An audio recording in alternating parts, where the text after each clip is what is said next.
তোমরা যারা এইচএসসি ইংলিশে গ্রামারের জাহাজ হতে চাও তোমাদের জন্য এই ভিডিওটা। যারা চিন্তা করতেছো যে এইচএসসি ইংলিশে আমি খুব ভালো করতে চাই, 200-তে 200 পেতে চাই, 190 পেতে চাই, সেই জন্য আমাদের গ্রামারটা কিভাবে পড়বো, মানে অনেকে চিন্তা করতেছো যে গ্রামারের সবগুলো রুলস আমরা মুখস্থ করে ফেলবো, দেন রুলস গুলো মুখস্থ করার পরে আমাদের এইচএসসি ইংলিশে মার্কস একদম সেই লেভেলে আসবে। তো এরকম যারা চিন্তা করছো তোমাদের জন্য একটা ফ্যাকচুয়াল ভিডিও হচ্ছে আজকের এটা, যে এক্স্যাক্টলি গ্রামারের অ্যাপ্লিকেশন আমাদের এইচএসসি ইংলিশে কতটুকু, বা আদৌ এই শুধু গ্রামার পড়ে যাওয়া বা গ্রামারকে বেশি প্রায়োরিটাইজ করা, সারাদিন বসে বসে রুলস মুখস্থ করা, এস ইএস টেন্স এটা হয়, প্রেজেন্ট পারফেক্ট, পাস্ট পারফেক্ট, সাফিক্সের সময় সাফিক্স প্রিফিক্স এভাবে বসে, এটার পর একটা নাউন হয়ে যায়, অনেক অনেক নিয়ম। যা চিন্তা করছো শুধু নিয়ম পড়লেই কি বা আমি গ্রামারের একদম জাহাজ হয়ে গেলে কি আমার এইচএসসি ইংলিশে খুব ভালো হবে কিনা, তাদের জন্য এই ভিডিওটা। ওকে, ছোটখাটো ভিডিও হবে, বাট মেইনলি তোমাদের আমি এইচএসসি ইংলিশের একদম প্রথম ফ্যাক্টটা বলি, সেটা হচ্ছে কোনটা, এইচএসসি ইংলিশ আসলে তুমি শুধুমাত্র মানে সারাদিন গ্রামার পড়লেও খুব একটা কাজে আসবে না। তুমি দেখবা, বিশেষ করে আমার ব্যাচ দেখছে, আমার জুনিয়র ব্যাচ অনেক দেখছে, অনেক স্টুডেন্ট অনেক ভালো গ্রামার পারে, আর ঘটনা হচ্ছে সারাদিন গ্রামারে এত বেশি টাইম দিছে, লাইক এত এত কঠিন গ্রামারও পড়ছেও, ওইটার মুখস্থ আছে যে গ্রামারে এইটার পরে এইটা বসে, এইটার পরে এইটা বসে। বাট অসুবিধা হচ্ছে আমাদের এইচএসসি যে ইংলিশটা আছে এটা পুরোটা অ্যাপ্লিকেশন বেসড, এবং অসুবিধা আরেকটা যেটা, সারাদিন গ্রামার পড়লে বা তুমি যদি সারাটা দিন ওইভাবে অ্যাপ্লিকেশন না করো, তোমার আসলে এক্সাম হলে গিয়ে অ্যাপ্লাই করতে বেশ সমস্যা হবে, দেখবা অনেক ভুল হয়ে যাচ্ছে। আবার এত বেশি পড়ার কারণে দেখবা তুমি কিন্তু প্রপারলি ইউটিলাইজ করতে পারতেছো না। সো এক্স্যাক্টলি কি পড়া উচিত আমি সেটা নিয়ে একটু কয়েকটা বিষয় নিয়ে আসলে কথাবার্তা বলবো। এইচএসসি ইংলিশে হইতে পারো তুমি 26 ব্যাচ, হইতে পারো তুমি 27 ব্যাচ, বা সামনের এইচএসসি ব্যাচেও তোমরা হইতে পারো।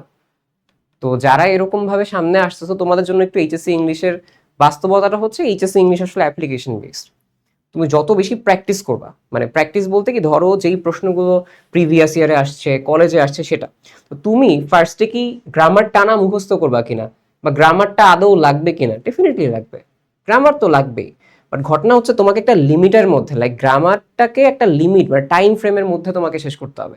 তোমার তো এইচএসসির সময় অন্যান্য সাবজেক্টও থাকে, বিশেষ করে আমরা বাংলা ইংলিশ আইসিটি কে বলতে পারো একদম অবহেলা করি, মানে হবে চলবে, ইংলিশ তো ছোটবেলা থেকে পড়ে আসতেছি, এবং দেখবে ইংলিশের প্যাটার্ন গুলো ছোটবেলার মতো কিছুটা ম্যাচ করে কিছুটা অনেক জায়গা থেকে। সো মনে করি হ্যাঁ পড়া যাবে, সমস্যা নেই। বাট এটা যখন আমরা কম পড়ি আমাদের কাছে কিন্তু বাংলা ইংলিশের জন্য টাইমটা অনেক কম্প্যাক্ট হয়ে আসে। তো ওই কম্প্যাক্ট টাইমে ধরো তুমি এইচএসসির আগে, এখন যেরকম এইচএসসি 26-এর আগে ভিডিওটা বানাচ্ছি, যেটা আসলে সময়টা খুব কম, তাদের সময় আছে এইচএসসির আগে আর প্রায় 2 মাসের মতো, 2-2.5 মাসের মতো। তো এই টাইমে তুমি যদি বেশি টাইম গ্রামারে দিয়ে ফেলো অসুবিধা। আবার গ্রামার যে একদম পড়বা না সেই ক্ষেত্রে না, যে আমি সব মুখস্থ করে গেছি এরকম না। যেই টাইপের প্রশ্নগুলো আসে তুমি আগে একদম কম্প্যাক্ট একটা টাইম গ্রামারের রুলসে দাও, কম্প্যাক্ট একটা টাইম, খুব বেশি গ্রামারের রুলস পড়বো এমন না, যেই টাইপগুলো আমার বেশি আসে এইচএসসিতে সেই গ্রামারের টাইপগুলো আমি পড়বো, জাস্ট ওই টাইপগুলো। এবং পড়ে যে আমি ওইখানে টানা মুখস্থ করতেছি যে না ভাই আমার তো রুলস মুখস্থ হচ্ছে না, ভাই মুখস্থ করতেছি এস বাই এস আইএনজি যুক্ত হয় ভার্ব আইএনজি, এমনি করার দরকার নাই। তুমি যে কাজটা করতে পারো আমি তোমাকে বলি, তোমার কাছে মনে করো গ্রামারের পার্টগুলো লেখা আছে, একবার দেখলা গ্রামারের পার্ট, তোমার আলাদা করে মুখস্থ এখানে করার দরকার নেই। তুমি যে কাজটা করো, তুমি এরপরে চলে যাও অ্যাপ্লিকেশন বেসডে। অ্যাপ্লিকেশন বেসডটা কি, তোমাদের বিভিন্ন বই থাকে, ঠিক আছে, মানে যেগুলো হচ্ছে একসাথে সবগুলো দেয়া থাকে। ধরো তুমি রাইট ফর্ম অফ ভার্বস পড়তে চাচ্ছ, তাহলে রাইট ফর্ম অফ ভার্বসে তুমি দেখবা অনেকগুলো থাকে মডেল টেস্ট বেস, যে মডেল টেস্ট 1, মডেল টেস্ট 2, এরকম একটা করে দেয়া থাকে, ওইগুলাই যাবা না তুমি। আমি বইয়ের মার্কেটিং করতেছি না, বাট ওভারঅল অনেকগুলো বই আছে যেগুলো সবচেয়ে বেশি চলে, আমি যেটা সলভ করতাম, নবদূত, পাঞ্জেরি, লেকচার, এরকম বিভিন্ন ইংলিশের তারা আগে মডেল টেস্টগুলো বের করে। তুমি দেখবা কি রাইট ফর্ম অফ ভার্বস একসাথে 60-70টা দেয়া আছে, এরকম ভাবে বেশ কিছু 2-3টা পেজ থাকে। তুমি ওইখান থেকে গিয়ে প্র্যাকটিস করো, কেননা মডেল টেস্ট আলাদা আলাদা করতে গেলে তোমার একটু হেক্টিক লাগবে বেশি। তো তুমি ওই ধরো 60-70টা আছে, এখন তুমি যে কাজটা করবা, তুমি হচ্ছে 1-2 ভাবে সলভ করা স্টার্ট করবা। দেখো প্রথম দিকে কিছু ম্যাচ করতেছে না, প্রথম দিকে দেখবা কেমন যেন লাগতেছে। তো যখন তুমি 1 নাম্বারটা সলভ করছো বা 2 নাম্বারটা সলভ করছো, যেগুলোই করতেছো, তুমি ধরো এই যে ড্যাশগুলো থাকে, ড্যাশগুলো করার সময় তুমি তোমার গ্রামারের যে নোটবুকটা আছে তার সাথে একটু মিলায় নাও, যে আচ্ছা এটা এই রুলস থেকে আসছে, এটা এই রুলস থেকে আসছে। কেন? তুমি এখানে টাইম সেভ করতেছো। তুমি জাস্ট তোমার হাতে গ্রামারটা আছে, রাদার মুখস্থ করার চাইতে তুমি অ্যাপ্লিকেশন করে করে এই জিনিসগুলো মনে রাখতেছো। এইচএসসি তে অ্যাপ্লিকেশন বেসড, এবং তুমি যখন কন্টিনিউয়াসলি দেখবা 10টা-12টা পার হয়ে গেছে, তুমি একটু ভালো পারতেছো, কারণ সবগুলো অলমোস্ট সেম টাইপেরই থাকে। তো 10-12টা যখন তুমি পারছো, তারপরে দেখবা তুমি যখন 20টা-30টা সলভ করে ফেলছো, মানে বোর্ড 30টার মধ্যে শেষ হয়ে যায় ওইখানের মাঝখানে।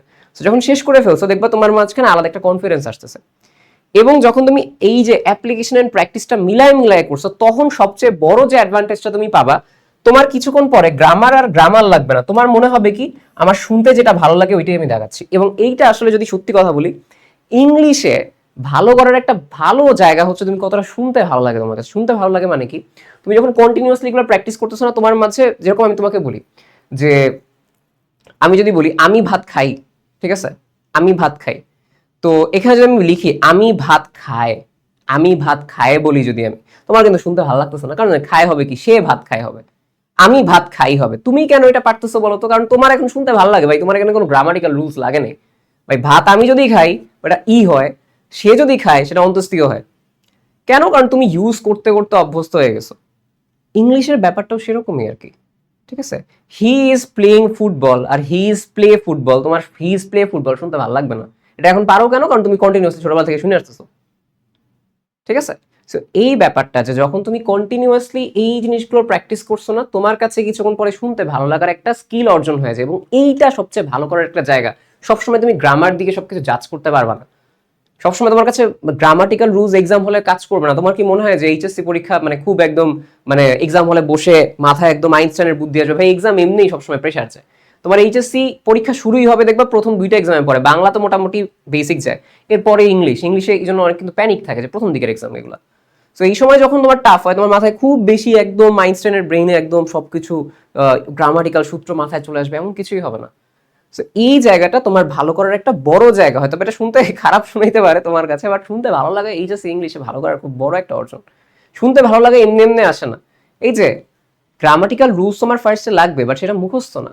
সেই গ্রামাটিক্যাল রুলস সাইডে রেখে তুমি হচ্ছে প্র্যাকটিস বেসড করে শুনতে ভালো লাগা, তোমাকে যদি এই জায়গাটা অ্যাটেইন করতে পারো, অনেক প্রেশার রিলিজ হয়ে যাবে। সো এইটা হচ্ছে একটা কথা। তাহলে আমি কি তোমাকে বুঝাইতে পারছি কিনা যে এইচএসসি ইংলিশ বলো বা ওভারঅল যে ইংলিশগুলো বলো, তোমার আসলে গ্রামারের জাহাজ হয়ে লাভ নাই। তুমি গ্রামারের নৌকা হও, সমস্যা নাই, ঠিক আছে, গ্রামারের সাঁতারু হও, সমস্যা নাই, বাট তুমি অ্যাপ্লিকেশনের জাহাজ হও, অ্যাপ্লিকেশন ওরিয়েন্টেড বেশি প্র্যাকটিস করো।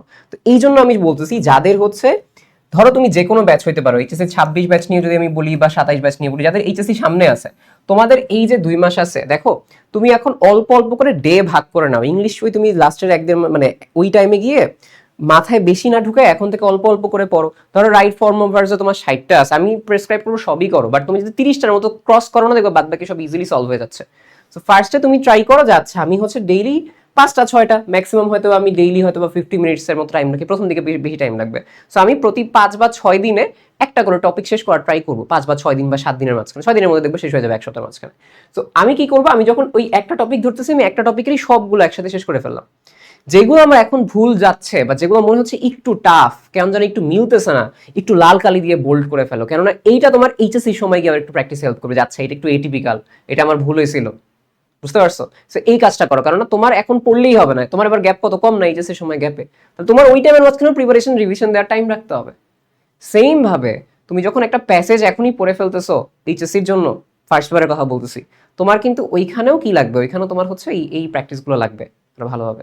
যারা হচ্ছে অন্যান্য ব্যাচ, বিশেষ করে যারা অন্যান্য এইচএসসির ব্যাচ আছো, তোমাদের ক্ষেত্রে টাইম আছে, তোমরা হচ্ছে এখন বেশি গ্রামারে ফোকাস না করে পারলে এখনই গ্রামারটা বেসিক রেখে গ্রামার মুখস্থের জন্য টাইম রাখো না আলাদা। গ্রামারটা লিখছো শেষ ক্লাসের সাথে, অ্যাপ্লিকেশনে চলে যাও, গ্রামারের সাথে মিলায় পড়ো, দেখবে তখন গ্রামারটা মনে থাকবে ভালো, শুনতে ভালো লাগার অ্যাপ্রোচটা তোমাদের চলে আসবে, ঠিক আছে। সো আই হোপ তোমরা যারা হচ্ছে এই ভিডিওটা দেখলা, আমি তোমাদের বুঝাইতে পারছি যে এইচএসসি ইংলিশের বিশেষ করে এই যে টাইমটা আছে, যাদের এইচএসসি সামনে 2 মাস পরে, তোমরা কিভাবে অ্যাপ্রোচ নিবা, এবং যাদের হচ্ছে এইচএসসি নাই সামনে, তারা আসলে কিভাবে অ্যাপ্রোচ নিবা, ঠিক আছে।